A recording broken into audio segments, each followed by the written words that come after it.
നമസ്കാരം, കൊട്ടാരക്കര മീഡിയയിലേക്ക് സ്വാഗതം.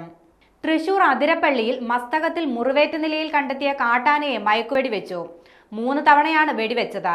ഇതിൽ 1 തവണ ലക്ഷ്യം കണ്ടു. മയക്കുവെടിയേറ്റ ആനയ്ക്കായുള്ള ചികിത്സ ആരംഭിച്ചിട്ടുണ്ട്. ആനക്കൂട്ടത്തിനൊപ്പം ഉണ്ടായിരുന്ന കാട്ടാനയെ കൂട്ടത്തിൽ നിന്നും മാറ്റിയ ശേഷമാണ് മയക്കുവെടി വെച്ചത്. മയക്കുവെടിയേറ്റ ആന വനമേഖലയിലേക്ക് നീങ്ങുകയാണ്. ദൗത്യസംഘം ആനയെ പിന്തുടരുന്നുണ്ട്. 2 ദിവസം കാണാമറയത്തായിരുന്ന കാട്ടാനയെ ഇന്ന് രാവിലെയാണ് കാട്ടാനക്കൂട്ടത്തിനൊപ്പം കണ്ടെത്തിയത്.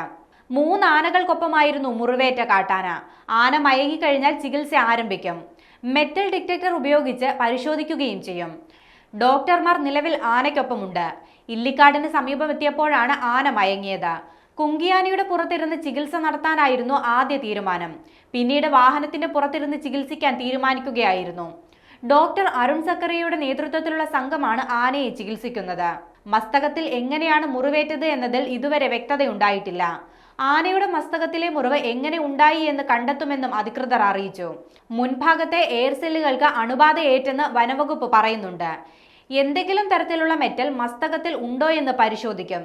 ഇതിനായാണ് മെറ്റൽ ഡിറ്റക്ടർ ഉപയോഗിച്ച് പരിശോധിക്കുന്നത്.